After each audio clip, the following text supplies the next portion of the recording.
Hi everyone, it's Anita and Ron from Altro, and we're bringing you a series of short videos detailing the best practice guide for floors and walls. So in other words, what to look out for when signing off a job. Hi everybody, well today we're going to be looking at welded joints between Altro Whiterock wall sheet. Okay Ron, so what are we looking at here? Well, what we're looking at here is a poor weld joining the two Altro Whiterock sheets. It has gaps and there are also scratches on the sheet caused by tools. So besides it visually looking bad, what are the other concerns you should have if you see this on your installation? Well, as an example of a poor installation, the weld will likely foul, allowing dirt, bacteria and bugs to get in, and like you said, it doesn't look good either. Thanks for that explanation. So let's have a look at what best practice would look like. Well, this example shows a clean joint. It's a good strong weld with no gaps and no scratches to the surface.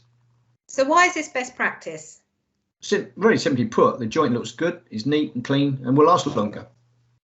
That's great, Ron. So let's just have a look at those two images side by side. The image on the right clearly demonstrates best practice.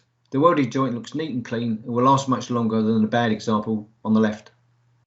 That's great, Ron, thanks. So we hope you found this best practice guide to Altro Whiterock welded joints useful. To keep up to date with the rest of our best practice guide videos, subscribe to our YouTube channel where you can also view many of our other useful hints and tips. Thanks for watching.